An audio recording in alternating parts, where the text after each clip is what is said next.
Aim right, achieve big at KR Mangalam University.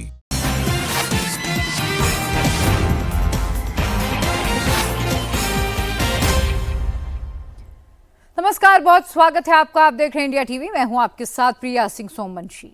आज दुनिया भर से नई दिल्ली को फोन आ रहे हैं। आज प्रधानमंत्री नरेंद्र मोदी का कद और बढ़ चुका है।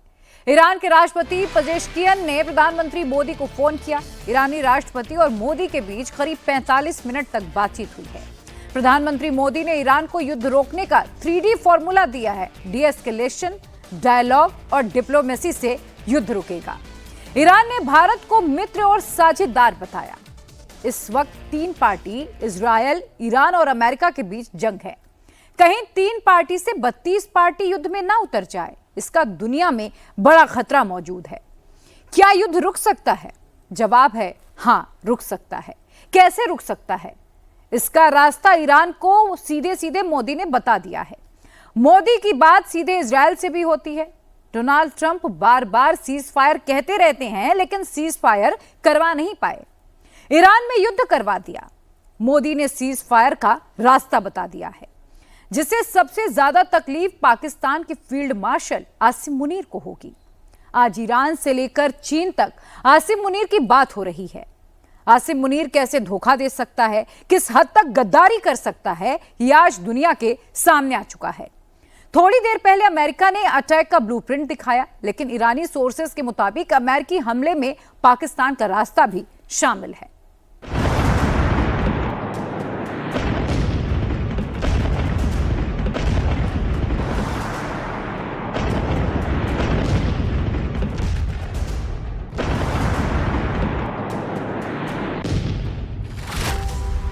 ईरान की ललकार है, आसिम मुनीर गद्दार है। पाकिस्तान बोलने लगा, मुनीर गद्दार गद्दार। अमेरिका ने पैसा फेंका, मुनीर ने ईरान को धोखा दिया। अमेरिका ने ईरान पर हमला पाकिस्तान के रास्ते किया। यह डिएगो गार्सिया द्वीप है। यहां पर अमेरिका का सीक्रेट सैन्य अड्डा है। ईरान सूत्रों का दावा है कि यहां से अमेरिका के 6 B-2 बॉम्बर ने टेक ऑफ किया, जो पाकिस्तान के एयर स्पेस में दाखिल हुए, जिनको पाकिस्तान ने रोका नहीं, ना ईरान को इसकी जानकारी दी। पाकिस्तान से होते हुए इन बॉम्बर्स ने ईरान के 3 न्यूक्लियर बेस फोर्डो, नतांज और इस्फहान पर बम गिराए। फिर वो इराक के रास्ते चले गए। ऐसा कोई सगा नहीं जिसको पाकिस्तान ने ठगा नहीं। यह बात एक बार फिर पाकिस्तान ने सच साबित कर दी। चाहे वो इस्लामिक मुल्क हो या फिर चीन, पाकिस्तान किसी को भी धोखा दे सकता है। जो आसिम मुनीर इस्लाम की बात करता है, मुस्लिम मुल्कों में जा जाकर इस्लामिक गठजोड़ की बात करता है, जो ईरान के लिए इजरायल को धमकाया था, उसी ने ईरान का सौदा अमेरिका से कर लिया। जिस वक्त इस्लामिक देश ईरान से दूरी बनाए हुए थे, जिस वक्त आसिम मुनीर ने ईरान को धोखा दिया था, जिस वक्त इस्लामिक उम्मा ईरान के लिए कुछ नहीं कर पा रहा था, उस वक्त ईरान ने मदद के लिए फोन हिंदुस्तान को किया। ईरानी राष्ट्रपति पेजेश्कियन ने मोदी को फोन किया। करीब 45 मिनट पेजेश्कियन और मोदी की बात हुई। प्रधानमंत्री मोदी ने ईरान को तनाव कम करने का रास्ता बताया। ईरान ने भारत को मित्र और साझेदार बताया।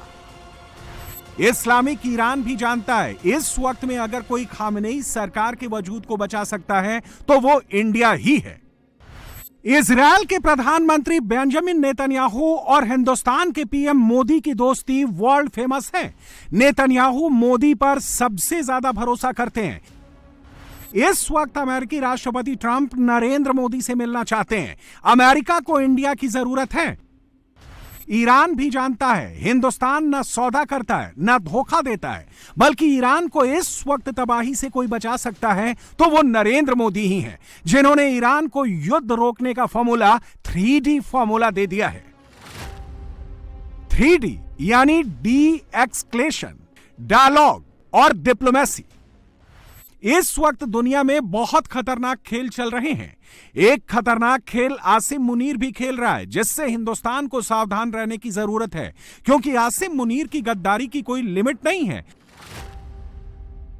13 जून को इजरायल ने ईरान पर अटैक किया।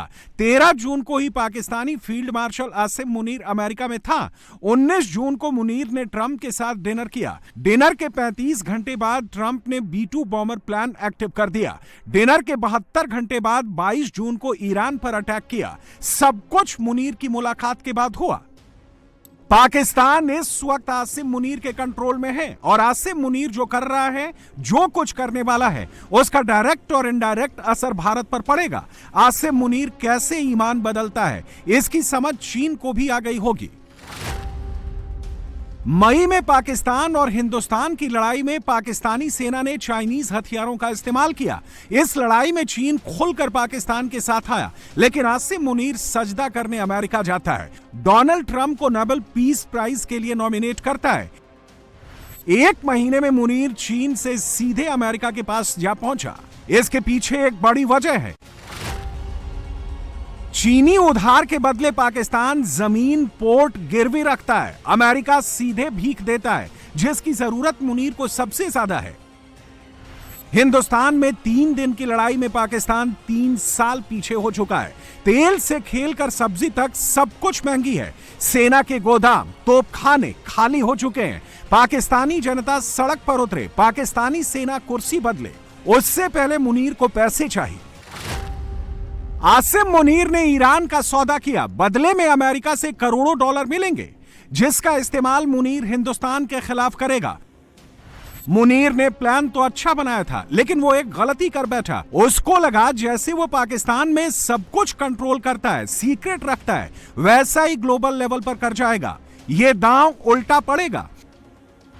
ईरान में साफ हो गया है, पाकिस्तान धोखेबाज है, आसिम मुनीर गद्दार है। मुनीर ने पाकिस्तानी जमीन और जमीर दोनों अमेरिका को गिरवे रख दी। देखिए अब यहां से खेल कैसे बदलेगा। ईरान और पाकिस्तान का 900 किलोमीटर का बॉर्डर है। अगर ईरान में खामेनेई की सत्ता नहीं बदलती है तो ईरान हिंदुस्तान के साथ होगा, पाकिस्तान के खिलाफ होगा। पाकिस्तान के खिलाफ तीसरा फ्रंट भी इंडिया खोलेगा। अगर ईरान में सत्ता बदलती है तो इजरायल की पसंदीदा सरकार बनेगी, यानी इंडिया की तरफ झुकाव रहेगा। पाकिस्तान यहां भी फंसेगा। ईरान के राष्ट्रपति को फोन करते हुए मोदी ने साफ कर दिया है कौन भरोसेमंद है और किस पर भरोसा करना इस्लामिक देशों को भारी पड़ेगा। पाकिस्तान के 3 देश पड़ोसी हैं, हिंदुस्तान, अफगानिस्तान और ईरान। इन तीनों देशों से सीधे पाकिस्तान की दुश्मनी हो गई है। ईरान सीधे तौर पर अमेरिका का कुछ नहीं कर पाएगा, लेकिन पाकिस्तान को सबक जरूर सिखाएगा, जिसका इंपैक्ट बलूचिस्तान में जरूर दिखेगा। मुनीर सेना अब तीनों बॉर्डर पर उलझी रहेगी। चीन पाकिस्तान को अपना गुलाम समझता था। चीन नया ग्रुप तैयार कर रहा था, जिसमें चीन, ईरान, पाकिस्तान तीनों एक साथ और दूसरी तरफ अमेरिका। लेकिन यहां भी मुनीर ने गद्दारी कर ली। मुनीर ने अमेरिकी डॉलर को सबसे ऊपर रखा। अब चीन पाकिस्तान के स्क्रू टाइट जरूर करेगा, क्योंकि पाकिस्तान के चक्कर में चीन भारत से उलझता रहा, अमेरिका के खिलाफ यूएन में खड़ा होता रहा। फील्ड मार्शल आसिम मुनीर ने गलती कर दी है, बाजी पलट गई है। इसका एहसास शहबाज शरीफ को भी हो गया है। शरीफ सरकार ने मुनीर के खिलाफ पहला कदम बढ़ा दिया है। दुलत्ती कौन मार रहा है, किसको मार रहा है, यह अब पूरी दुनिया को दिख रहा है। आसिम मुनीर ने पाकिस्तान पर कंट्रोल करने के बाद ईरान का दौरा किया था, ईरान का भरोसा जीता था, ईरान के साथ इस्लामिक वादे, कस्में खाई थी। लेकिन ईरान को अब पता चला कि आसिम मुनीर आखिरकार कर क्या रहा था। इस तस्वीर को बड़े ध्यान से देखिए, क्योंकि इसी तस्वीर के बाद ईरान की तकदीर और तस्वीर बदल गई।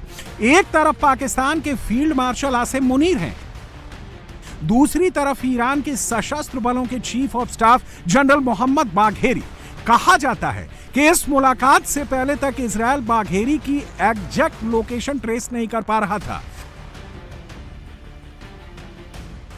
लेकिन मुनीर से मुलाकात के बाद से बाघेरी ट्रेस होने लगा। ईरानी मीडिया का दावा है आसिम मुनीर ने मोहम्मद बाघेरी को तोहफे में एक महंगी रिस्ट वॉच दी, जिसमें जीपीएस ट्रैकर लगा था, जिसकी वजह से बाघेरी की मौत हुई। ईरान अब इसको मुनीर का डबल गेम बता रहा है।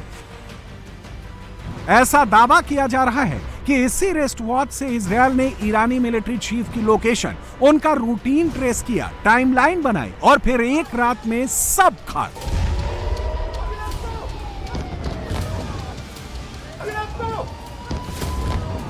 सोचिए, पाकिस्तान ऐसा मुल्क है जहां पर तानाशाह ईरान का सौदा करके आता है, युद्ध के लिए अपनी जमीन, अपना आसमान दे देता है, और उसी पाकिस्तान में अमेरिका से भी डर दिखाया जाता है।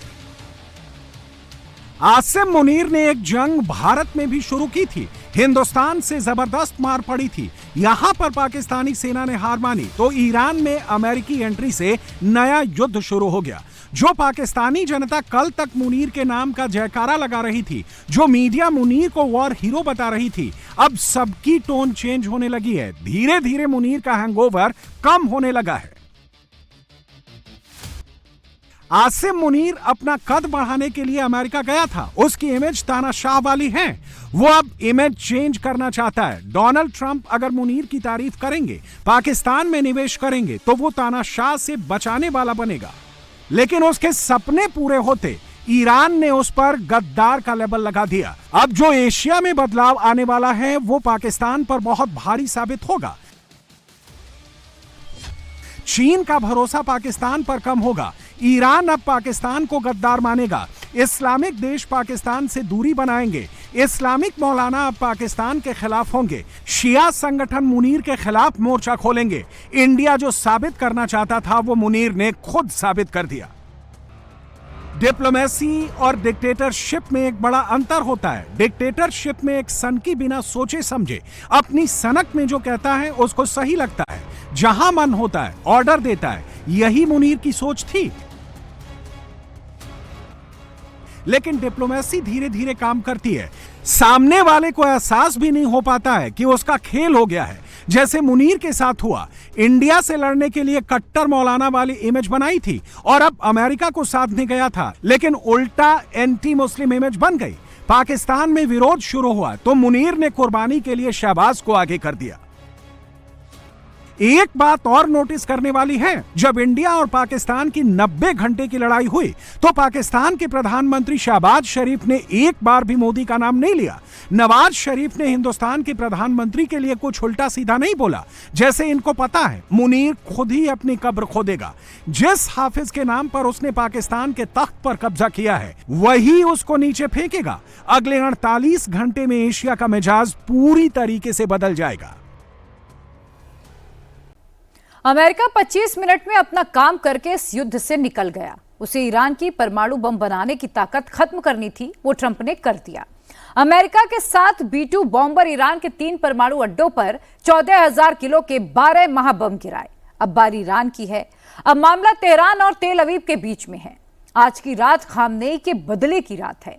आज की रात इजराइल के लिए बहुत डरावनी है। बदले की आग में जल रहा ईरान आज बहुत बड़ा हमला कर सकता है। मिडिल ईस्ट के इस महायुद्ध में अभी कई ट्विस्ट आने बाकी है। पूरी डिटेल रिपोर्ट यहां देखिए।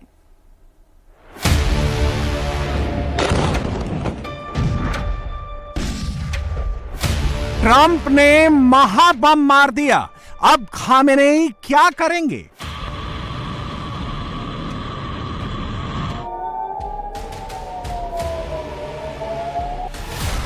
ईरान क्या इजराइल, अमेरिका दोनों से युद्ध करेगा?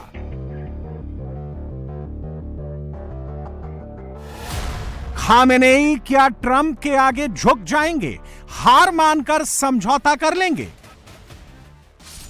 ईरान के पास 2 ही विकल्प हैं। पहला, इजराइल के साथ साथ अमेरिका से युद्ध करे। दूसरा, फिर ट्रंप की बात मानकर समझौता कर ले। ईरान के सुप्रीम लीडर खामेनेई दूसरे विकल्प को स्वीकार करने को राजी नहीं है। मतलब ईरान युद्ध करेगा।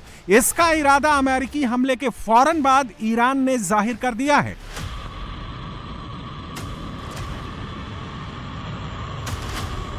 अब सवाल उठता है कि अमेरिका से ईरान युद्ध कैसे करेगा? ईरान कोई पर्ल हार्बर मूवमेंट नहीं कर सकता, उनके पास कोई एटम बम नहीं है।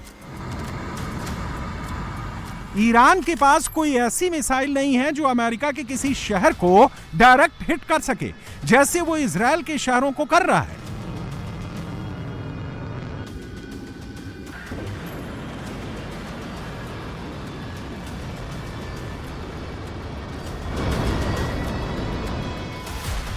इसकी वजह तेहरान से इजरायल की कैपिटल सिटी तेल अवीव की दूरी 1906 किलोमीटर है। तेहरान से इजरायल के पोर्ट सिटी हाइफा की दूरी 1857 किलोमीटर है। तेहरान से इजरायल की साइंस सिटी बिशेरबा की दूरी 1953 किलोमीटर है।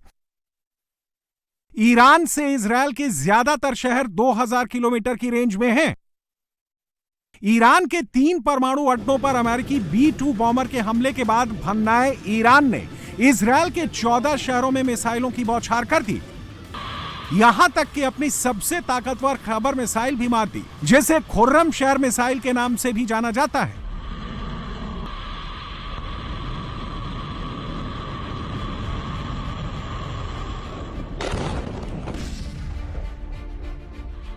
अब सवाल उठता है कि ईरान की खबर हो या सेजल मिसाइल, क्या खामेनेई इनसे अमेरिका को निशाना बना सकते हैं?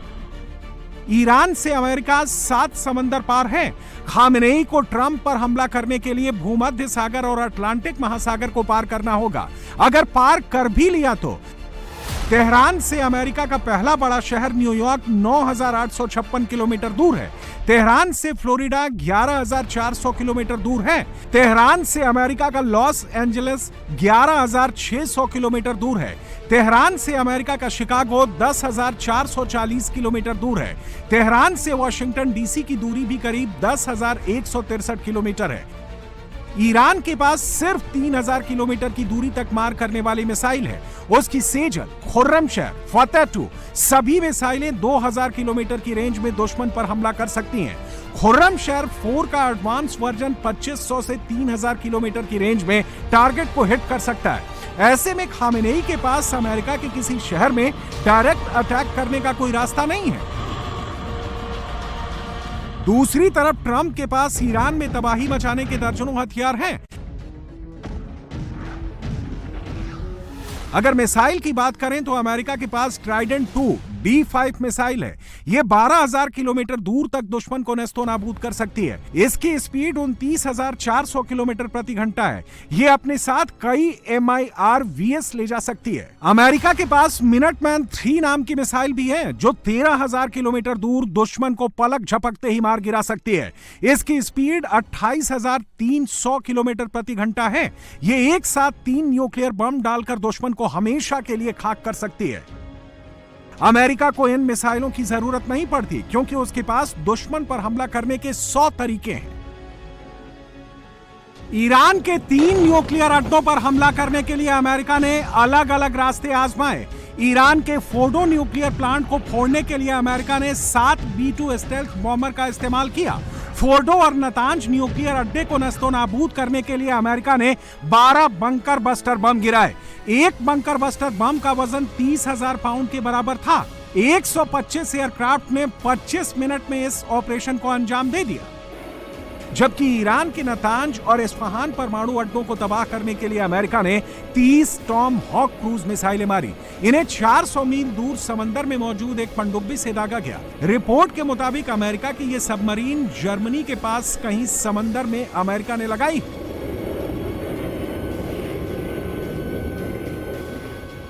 अब सवाल उठता है कि अमेरिका ने अपने B-2 बॉम्बर किस रास्ते भेजे, जिन्हें कोई जान नहीं पाया। एक दिन पहले अमेरिका ने मिसौरी से अपने B-2 बॉम्बर गुआम बेस पर रवाना किए थे। अमेरिका का गुआम बेस प्रशांत महासागर में स्थित है। ईरान के फोर्डो परमाणु अड्डे की दूरी करीब 9500 किलोमीटर है। अमेरिका के B-2 बॉम्बर एक बार में 11112 किलोमीटर तक उड़ान भर सकते हैं। ऐसे में गुआम बेस से अमेरिका ने फोर्डो पर हमला किया। इसकी गुंजाइश ना के बराबर है। तो फिर सवाल उठता है कि यह हमला कहां से हुआ, किसने अमेरिका की मदद की? अमेरिका का एक और बड़ा बेस हिंद महासागर स्थित डिएगो गार्सिया में है। ईरान के फोर्डो से डिएगो गार्सिया की दूरी 5145 किलोमीटर है। B-2 बॉम्बर के लिए यहां से फोर्डो पर हमला करना काफी आसान है। अब पेंटागन ने क्लियर कर दिया है कि कैसे इस हमले को 25 मिनट में पूरा कर लिया गया।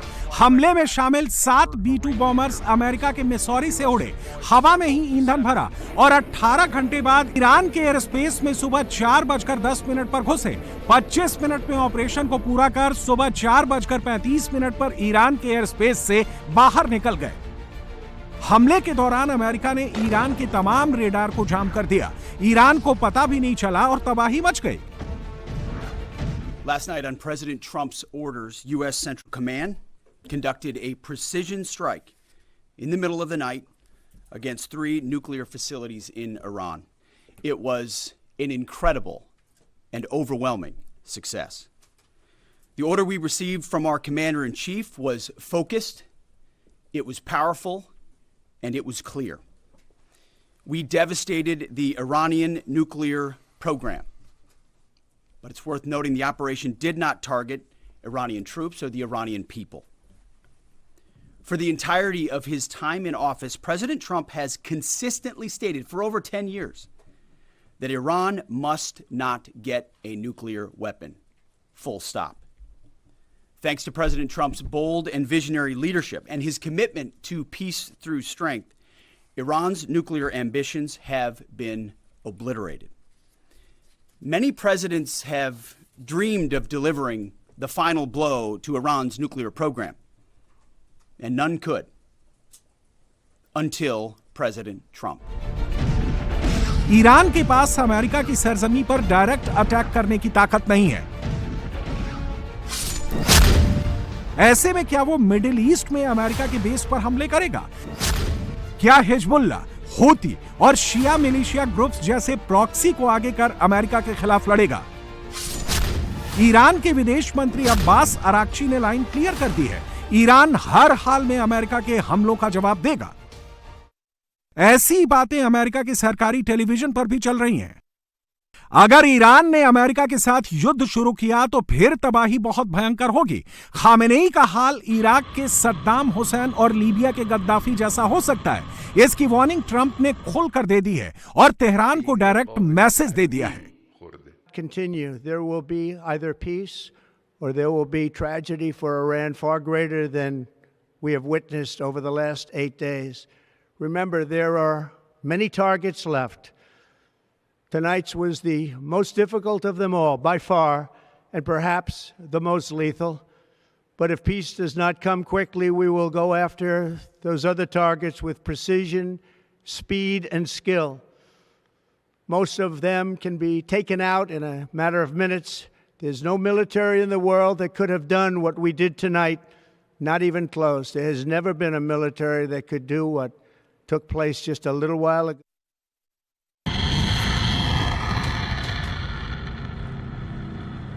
इतिहास गवाह है कि ईरान पर जब जब हमला हुआ है उसने भरपूर पलटवार किया है।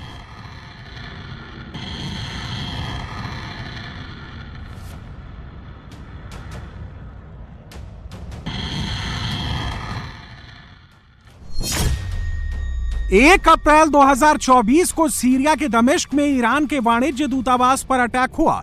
ईरान ने 16 अप्रैल को इजरायल पर 300 ड्रोन और मिसाइलों से हमला किया।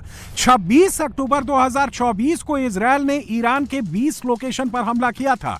ईरान ने पलटवार करते हुए इजरायल पर 200 मिसाइल दागी थी।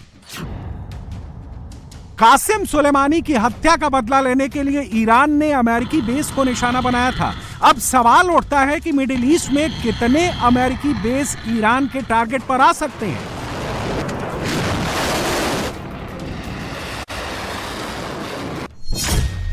इराक के इरबिल में अमेरिका का हरीर एयरबेस ईरान से महज 180 किलोमीटर दूर है। ईरान सबसे बड़ी तबाही इराक स्थित अमेरिका के अल असद एयरबेस में मचा सकता है, जो सिर्फ 300 किलोमीटर दूर है। कतर में अमेरिका का अल उदैद एयरबेस ईरान से सिर्फ 300 किलोमीटर दूर है। मिडिल ईस्ट में यह अमेरिका का सबसे बड़ा एयरबेस है। यहां अमेरिका के 10,000 सैनिक तैनात हैं। यहां सेंटकॉम का फॉरवर्ड हेडक्वार्टर भी है। कुवैत में अमेरिका का अली अल सलेम एयरबेस है, जो ईरान से 500 किलोमीटर दूर है। यहां यूएस एयरफोर्स की 386वीं विंग तैनात है। बहरीन में जहां अमेरिकी नेवी की 5th फ्लीट तैनात है, उसकी ईरान से दूरी सिर्फ 700 किलोमीटर है। यहां 9,000 अमेरिकी सैनिक मौजूद हैं। यूएई में अमेरिका का अल धफरा एयरबेस है, जिसकी ईरान से दूरी 1000 किलोमीटर है। यहां यूएस एयरफोर्स की 380वीं विंग तैनात है। इनमें F-22 fighter jet, surveillance plane और ड्रोन की तैनाती है। सऊदी अरब में अमेरिका का प्रिंस सुल्तान एयरबेस ईरान से 1200 किलोमीटर दूर है। यहां अमेरिका के 53 F-16 फाइटर जेट तैनात है। इसके अलावा 22 KC-135 रिफ्यूलिंग जेट भी तैनात है। सीरिया के अल तन्फ में अमेरिका का एयरबेस है जो ईरान से 1700 किलोमीटर दूर है। ये सभी अड्डे ईरान के मिसाइल और ड्रोन की रेंज में हैं। ईरान इन्हें टारगेट कर सकता है।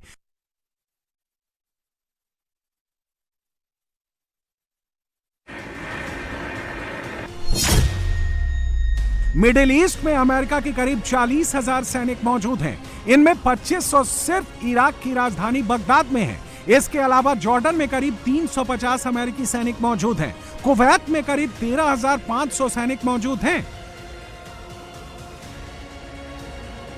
इसके अलावा अरबों डॉलर का साजो सामान भी अमेरिका ने यहां जमा कर रखा है।